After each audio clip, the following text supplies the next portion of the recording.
So who's ready for a new build? I know I am.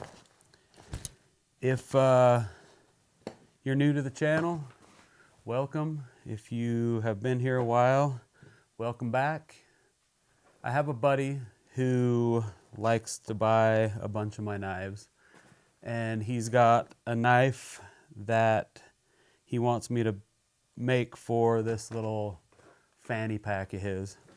It's probably not a fanny pack, but I think it's more fun to call it a fanny pack. Anyway, he wants a sort of hunting style knife. He sent me a picture. This is the photo he sent me to try to mimic, but put my own little touches on it. And he wants me to make it, put it in a Kydex sheath so that I can attach it to the bottom here. So as he's wearing this, he could just reach in, grab the knife out, and have it at the ready.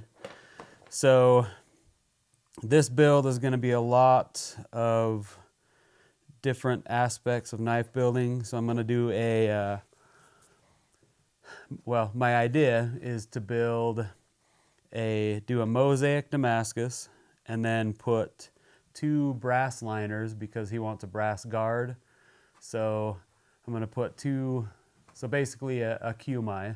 I'm going to have 2 layers of Mosaic Damascus, 2 layers of brass, and then 1 center layer of, I'll probably use 80 CRV or 52-100.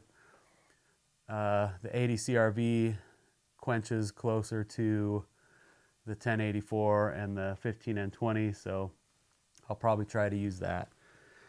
Anyway, brass guard, and I'm going to try to cast a brass guard.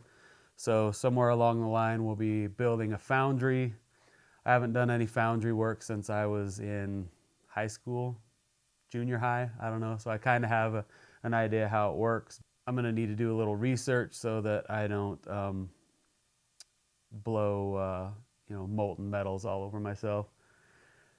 And that's kind of it. So this should be kind of a lengthy build.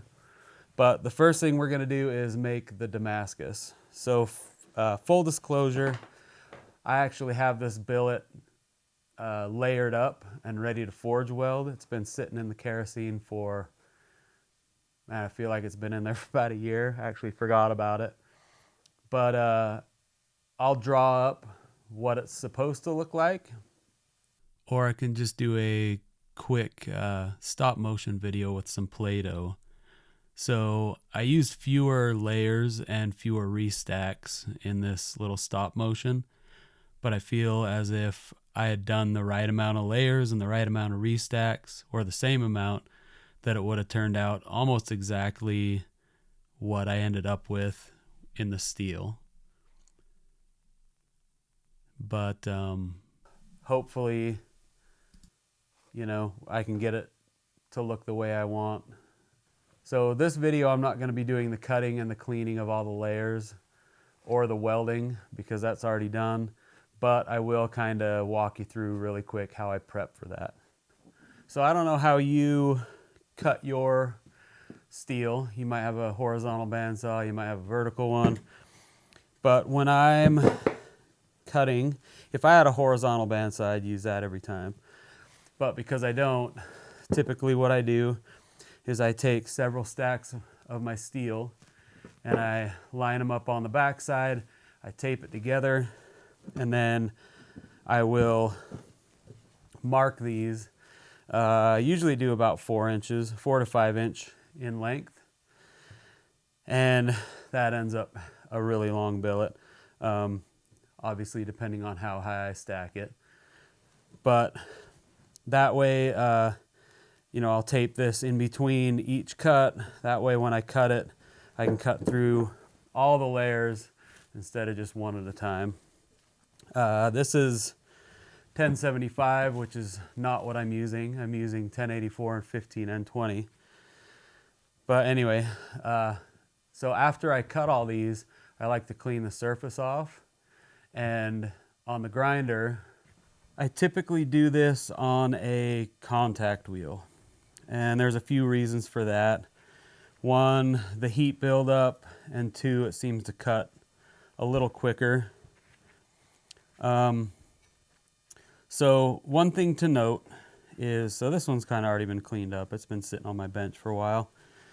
But this 1075 I got at Admiral Steel in Chicago, and it is hot rolled. So this one definitely has to be cleaned up because it's got a layer of forge scale. And honestly, I don't use this for Damascus anymore because a forge scale is a pain in the butt to get through. This 15N20 is from New Jersey Steel Baron, and it was cold rolled. So from what I understand, you don't have to clean up the steel if it's cold rolled because there's really no forge scale. I've yet to test this theory because I just feel like I need to clean it up. Less room for failure. So hot rolled, I advise against it. Cold rolled, it's a pretty quick cleanup. So this is typically the size I use. This is, it's 1.5 inches wide by, so I cut this at 5, a little over 5 actually. So it's, I usually do 5 inches, not 4 inches. I usually do 5 inches for the length. And these are 1/8 inch thick. So all I do is I clean this off a little bit, get one of these trusty little magnets right here, and I just clip it on there, turn on the grinder, and then all I do is just a quick run across here. You don't have to press too hard, but when you have this magnet, it makes it really easy to keep a hold of. And then I'll flip it and do the other side. You just don't want to dwell in one spot too much or you're going to create divots. But anyway, this cleans it up nice. This is a pretty used 120 belt, so it's not going to cut very quickly. And then I'll just take it off, flip it over, and do the same on the other side. So you can use a 36 grit if you want to. In talking to Devin Thomas, who, if you don't know who he is, he's an amazing Damascus maker. He's a lot of people, well, not a lot of people, some people don't like his work because it's not organic, it's not flowy, it's like perfect. Looks like it was made by a machine basically. But he says that if you use anything more coarse than like 120, then the actual scratches will affect the pattern. It'll make it kind of muddy. If you use a higher grit like 120, 150, something like that, you have a harder line. So if that's what you're after, try to stay higher on the grits. Once these are all cut and cleaned up, you have a few options of ways to clamp these down. So I typically use this unless I've got a smaller billet I'm making. But all you do is just alternate, put your layers in here how you want. So say 15N20, 1075, 15N20, 1075. Just alternate all the way through, and then you just clamp it down and then weld it up. If you don't have one of these clamps, like I'm saying, there's different ways of doing it. You can clamp it down with one of these on each side.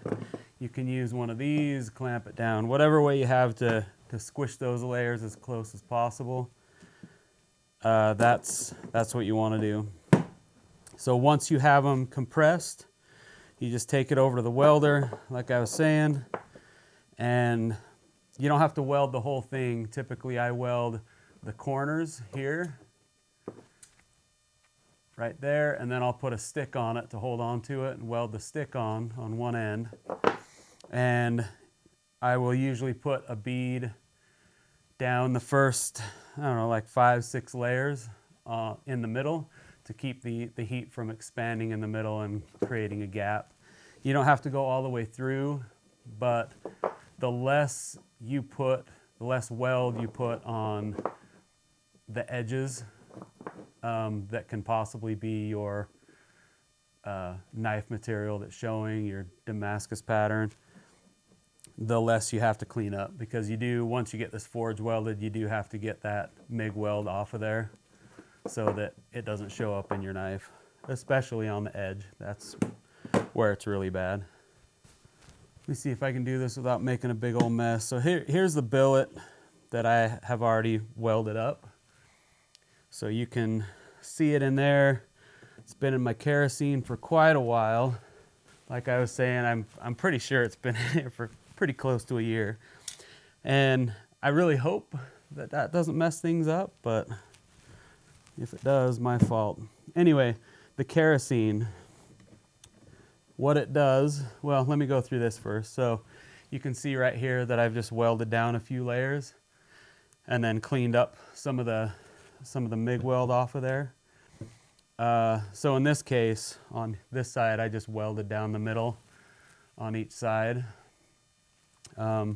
This was going to be a Paisley Damascus billet, but I'm changing my mind on that a little bit. So anyway, I have those welded up on each side. You can't really, well, you kind of see that one. I didn't do it on the corners. Really no need. And then I welded a stick on here to keep a hold of it. So the kerosene, what it does is it seeps into all the layers.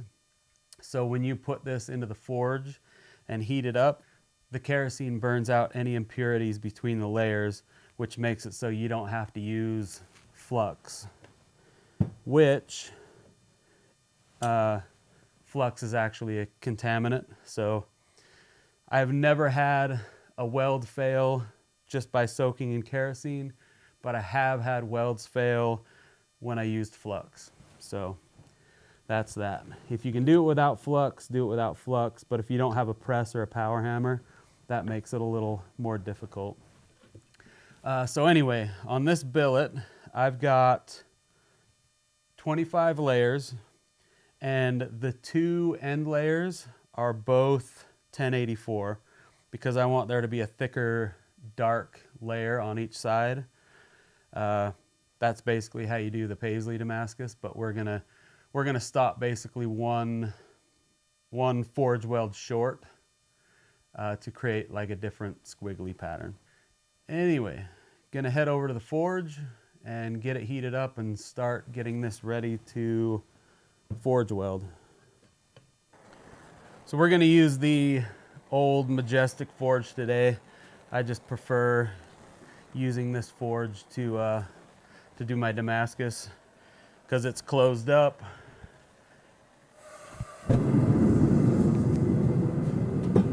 And my other forge isn't really closed up yet. Eventually I'll break out the refractory and change all that. But for now we're going this route. So I'm gonna let this guy heat up and we'll get the billet in there. So we're sort of warmed up. So I'm just gonna go ahead and throw this billet in there.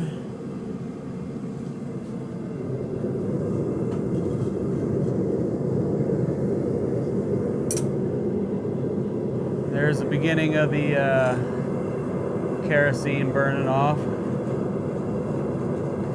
So I'll come back here a few times and then just like rotate this kinda just to get an even heat. So the temperatures that we're after, we want to be about 2100 to 2150 to get to forge welding temperature. So inside of here I've actually got a probe, and then I can kind of keep track of things by my thermometer. While I'm waiting for that billet to heat up, I'm gonna come over to the press and get it ready. Put my square dies on here.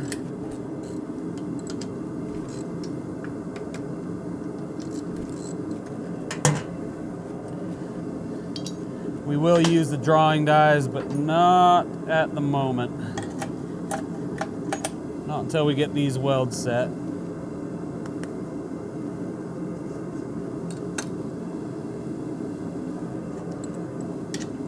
And the other thing that I'm gonna do is I'm gonna heat up a piece of steel and sandwich it in between these dies, just to kind of warm them up a little bit. That way we don't suck any of the heat unnecessarily out of the billet. Once we're forge welded, it's not a big deal. So I have this piece of 1.5 by 3/8 inch heated up. Basically, I'll just put that in between there, let it suck the heat out of there. Get in here and give this guy a flip.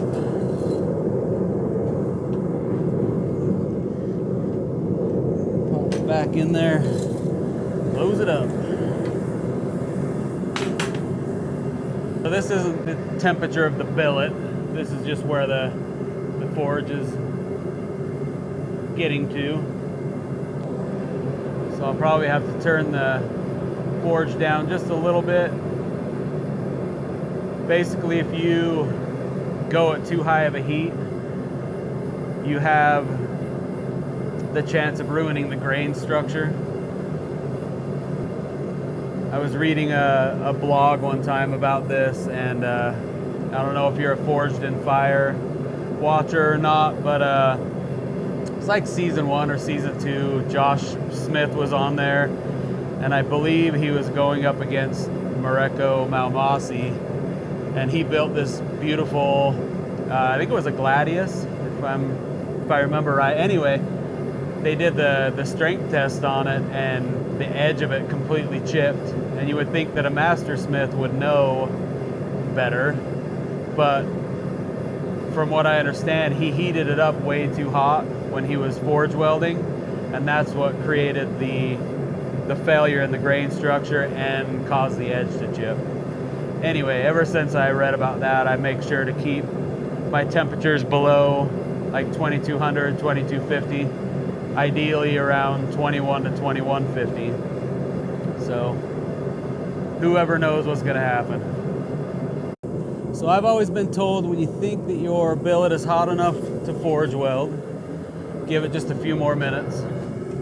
So that's kind of what I've done. So we get this out of here. Those are nice and warm. And it's looking really good. So I think I'll get it out of here. I'm showing we're at almost 2140, and it's been holding about there in that range for a little bit. So I'm thinking that we're probably good to start forge welding this. All right. So when I do this, I'm just gonna give it a couple of quick squeezes, flip it, a few more quick squeezes, and I'm gonna throw it back in the forge.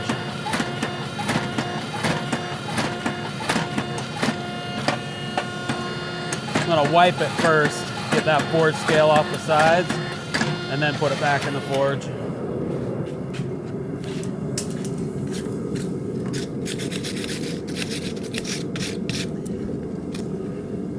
And this is, I know you probably can't tell because you can't see it, but it's actually looking like it's all cooling down at the same rate. So we probably got a good forge weld on there. I always take a quick little break to watch the sunrise. We get some pretty stuff around here from time to time. Right now there's not too much color up there, but you can tell the sun's peaked up over the horizon. It's got some color on the clouds. But anyway, back to forging. So I'm gonna give this a few more smaller squeezes.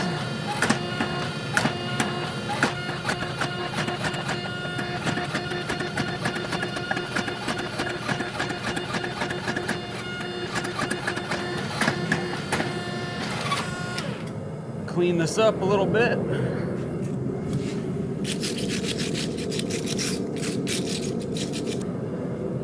And then you can see on here that everything's cooling at a nice even rate. We don't have like dark corners and edges and stuff where if it wasn't forge welded, it would cool quicker. So this looks like a good forge weld to me, and sounds like one piece.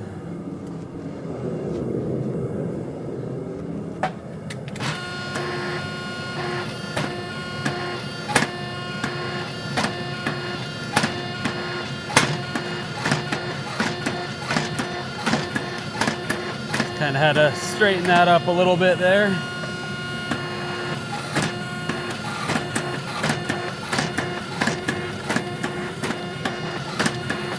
Okay, so let me, so what I need to do is right here, you can see those MIG welds. I need to get those MIG welds off of here really quick. And then after I do that, I can put my rounding dies on and we're gonna start turning this into a square.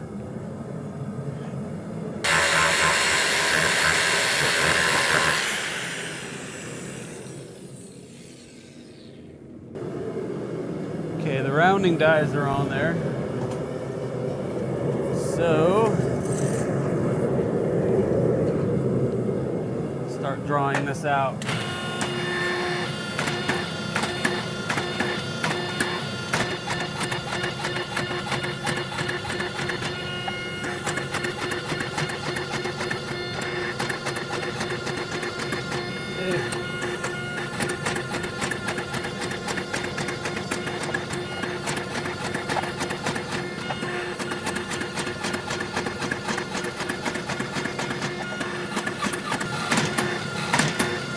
Alright, clean it up and heat it back up.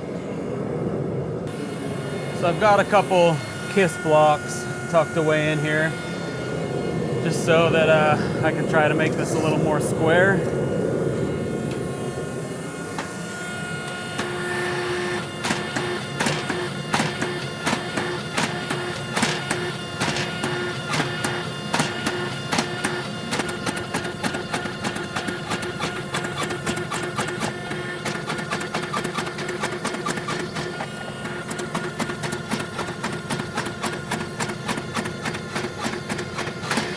We are looking good here.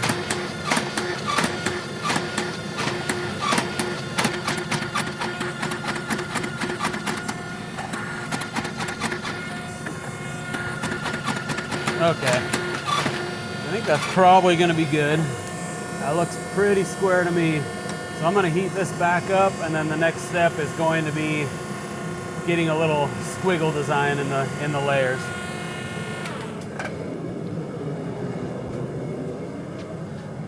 So I put the squaring dies back in. That's basically how I want to start turning the square into the bar. So, I mean, we're going to take the square, put it on its bias, and then smash it down and turn it back into a rectangle, if that makes sense. But anyway, I put the flat dies on here just because I want to start it that way. And what we're going to do is we're going to smash it down as much as we can, or quite aggressively, before we turn it on its side and try to square it back out.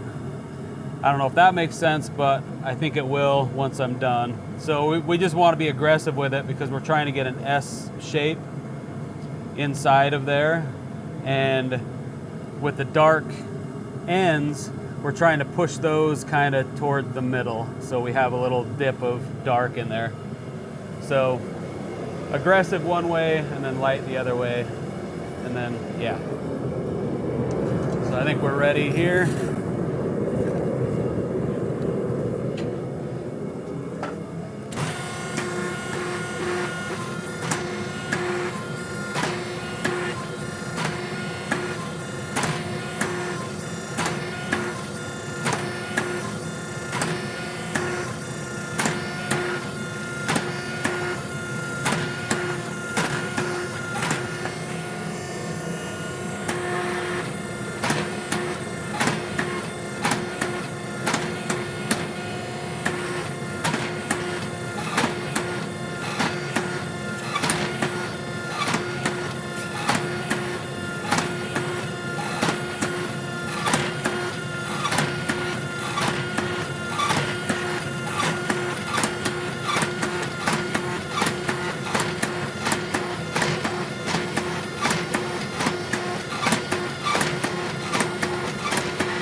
I'm gonna clean this off, heat it up one more time and smash it down a little more this direction before I turn it up here and try to square it up.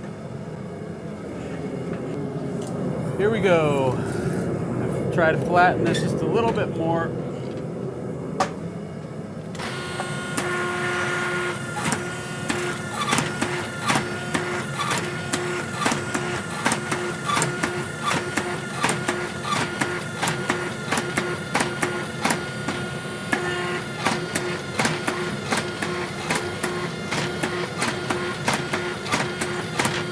All right, now we'll kind of square up this end a little bit.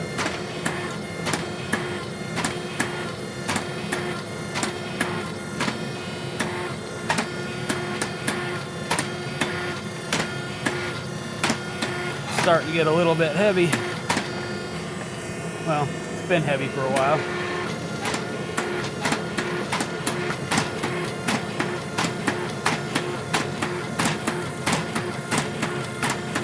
Okay. Clean that up a little bit. I'm gonna clean it off, put it back in the forge. Then I'm gonna put the rounding dies back on there. We can polish this up. So really quick, this is basically the dimensions we're after. So this is a little shy of 1/2 inch, 1.5 inch wide. So because I have my kiss blocks in here that actually stop where these dies meet, I can put whatever size material I need into there. So with the rounding dies back in, I'll be able to set this right there like that. And when I come down, this is gonna stop. This top die is gonna stop at that thickness. And then when I need to get to it's gonna stop at that width. And now when I need to get my thickness, I'm just gonna lay it down this way, and then this will stop at that thickness, and we'll have a nice rectangular bar. These kiss blocks, I have 2 different ones. So this one is actually made for the rounding dies. These ones are made for the flat dies. As you can tell, they're a little different in height. So because I got my rounding dies in here, I need to keep the rounding kiss blocks in there.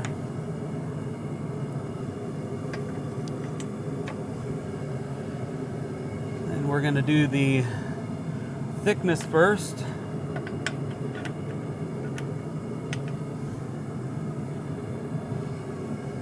And I've actually got little magnets on the side to kind of keep these tall kiss blocks from tipping over.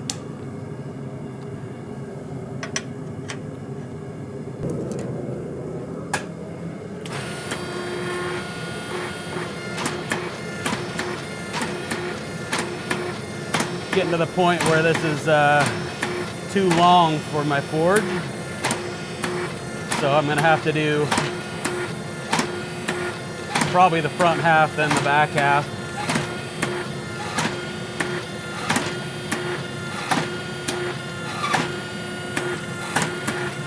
Yeah, the back half is a little warmer, or a little cooler than the front half.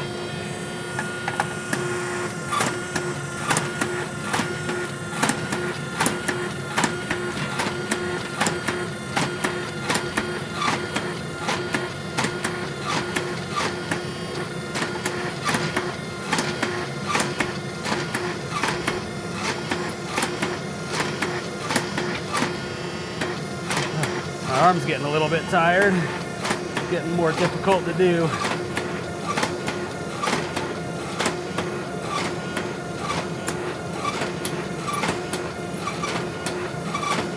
Kind of one of those times I wish I had the foot treadle. All right, heat this back up. Let's see what we can do with this. Ugh.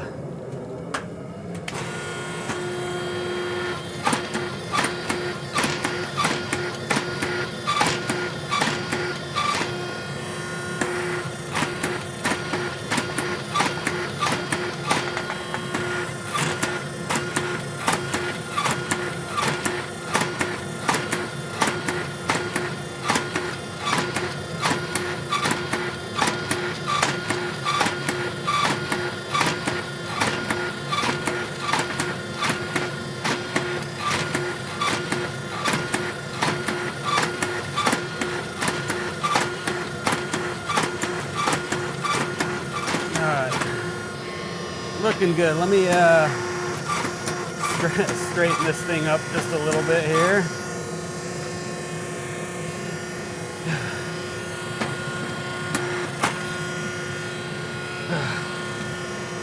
Heat that back end up a little bit more, and then we should be able to get the width nailed down just a little bit. Well, it looks like the sun's up now. Oh, let's get the rest of this flattened down to the dimensions we're after.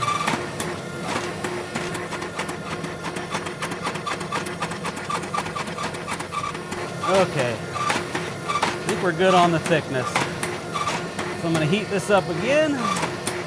We're going to get our width. Except for the back side of this.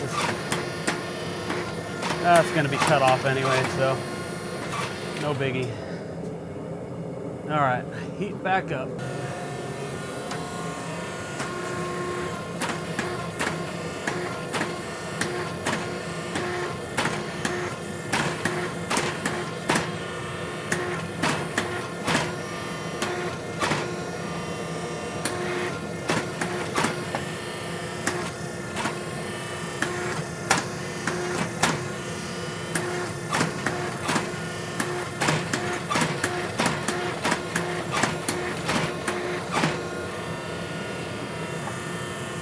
I gotta get the front side heated back up.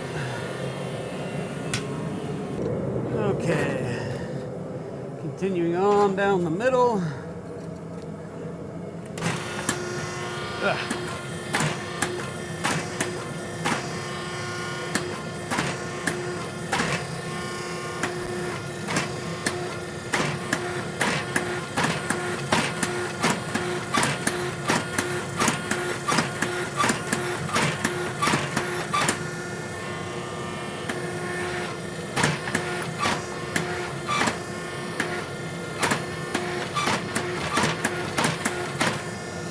Clean this up and then we'll get the end. Almost there.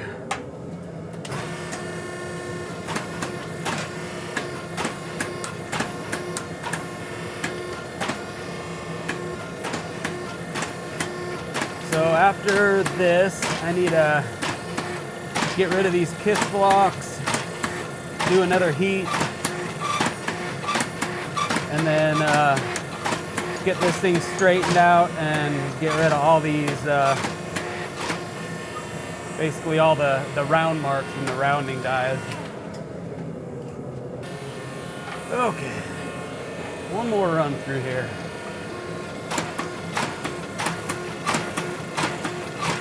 So just basically just get it a little flatter. Get rid of some of the high points.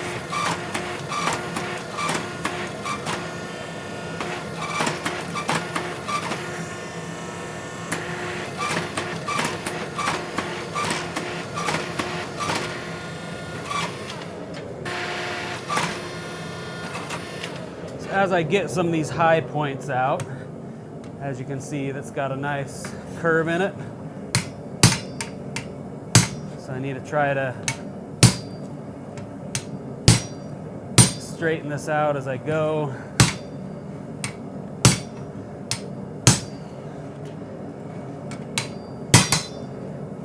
Probably be better if I used wood, hammer or something, but I'm okay. All right. Now, got to throw the other end in here and get that heated up.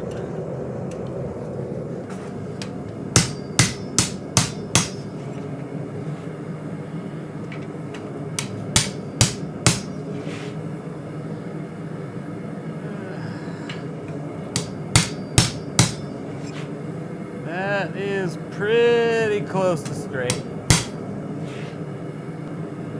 A little bit of a wobble in it, but I think we'll be all right. Okay, there's the first step.